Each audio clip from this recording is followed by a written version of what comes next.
Michael Douglas is no stranger to the Cannes Film Festival.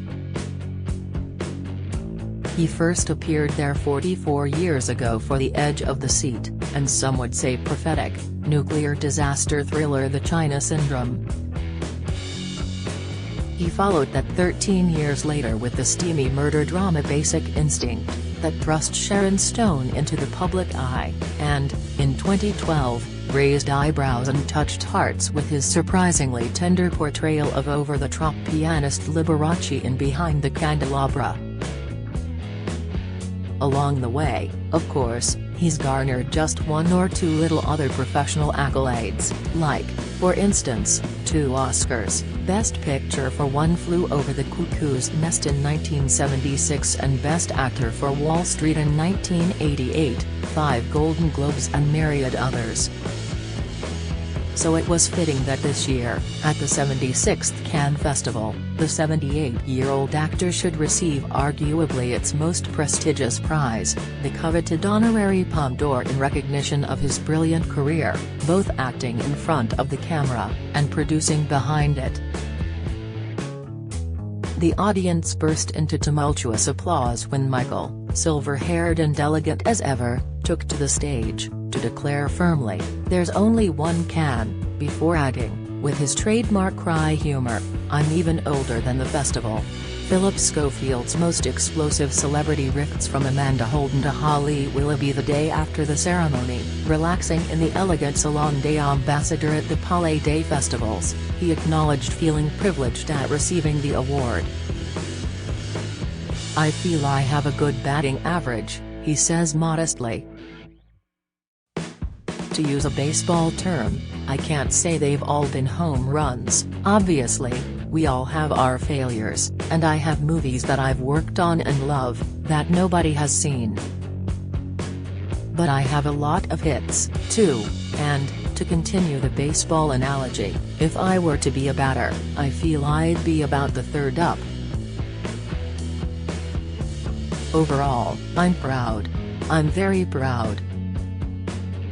Cannes has not always been successful for him, and Basic Instinct, in 1992, was met with mixed reactions.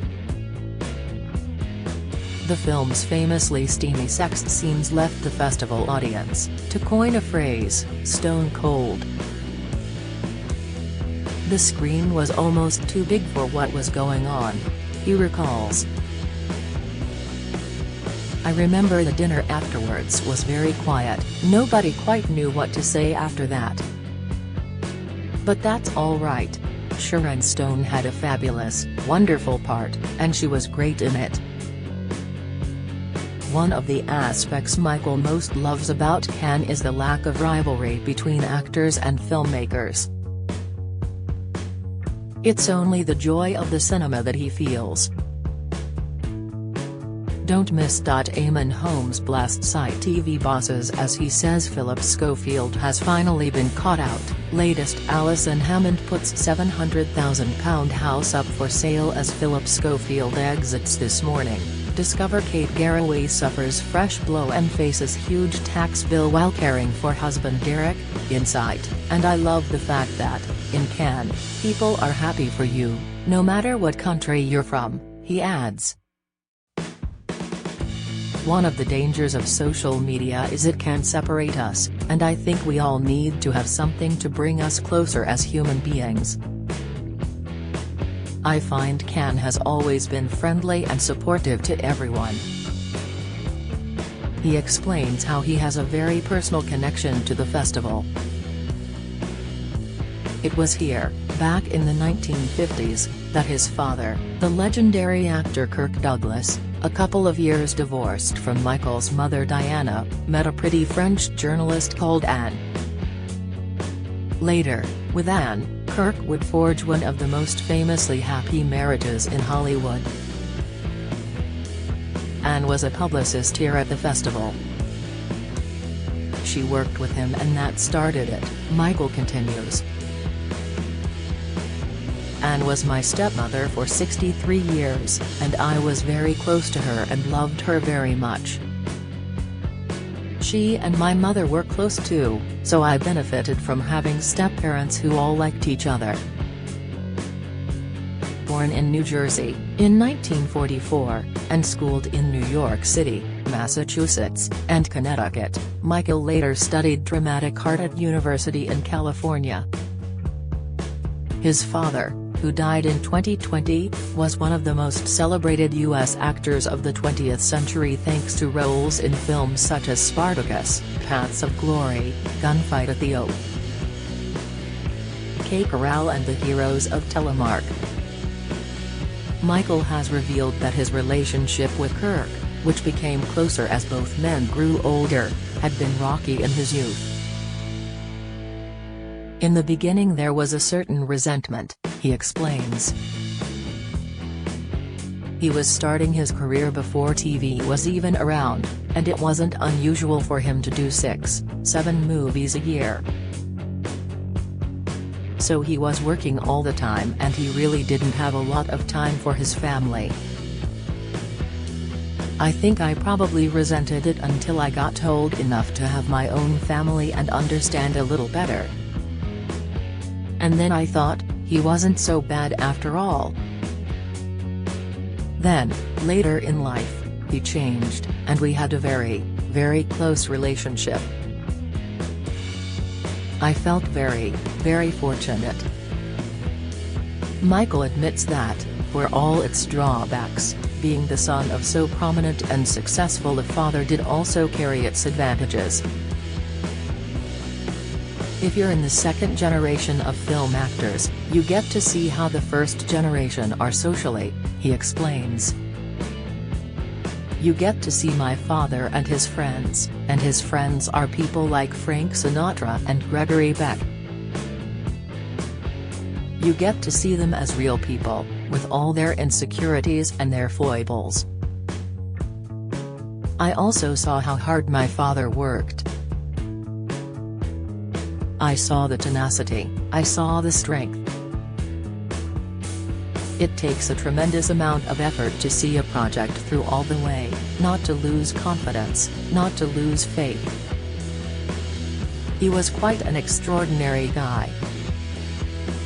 Michael says one of his father's smartest moves, professionally, was to surround himself with the best possible actors. This, he explains, was far more important to him than worrying about how prominent his own film roles would be. Paul Newman did this a lot, too, Michael adds. He wasn't worried about being upstaged. His feeling is, if they have the part, let them go with it. Because the more good people you have acting around you, the more you'll ride with them. It's a spirit of generosity that has bled over into Michael's career as a film producer.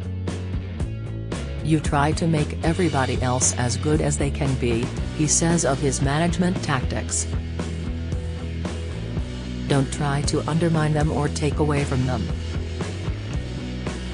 Michael learned similar lessons from Karl Malden, his co-star in The Streets of San Francisco, the 1970s police drama which originally made him a household name.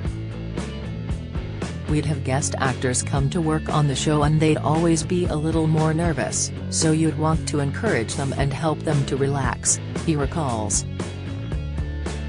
Michael has 3 grown-up children, and it's clear the acting gene has been passed on to them. 44-year-old Cameron, son of his first wife Deandra, is a talented actor, who, after spending some time in jail for drug possession, is now returning to the screen with roles in films such as the Bruce Willis thriller Wire Room. And the children he has with British actress Catherine Zeta-Jones, Dylan, 22, and Karis, 20, are both set on theatrical careers. That's a real testament to their grandfather, I think, says Michael proudly. They were all very close to him, and, I guess, to me, too. To think there could be a third generation, acting is a wonderful existence, but it's not all autographs and sunglasses, it's really, really hard work. Interestingly, Michael has only ever once appeared on the big screen alongside Catherine, and that was in the 2000 movie, Traffic, about the narcotics trade. "We were in different parts of the film, and Catherine was pregnant with Karis at the time," he adds. "Might we ever see husband and wife sharing the screen again? I think we should find something to do," Michael says teasingly. "You wouldn't want to see us lovey-dovey, so maybe a remake of The War of the Roses." Fans will remember that 1989 black comedy where Michael famously played husband to Kathleen Turner in a bitter divorce battle. Michael smiles mischievously. "Catherine would be a great one to go at that with. Watch this space."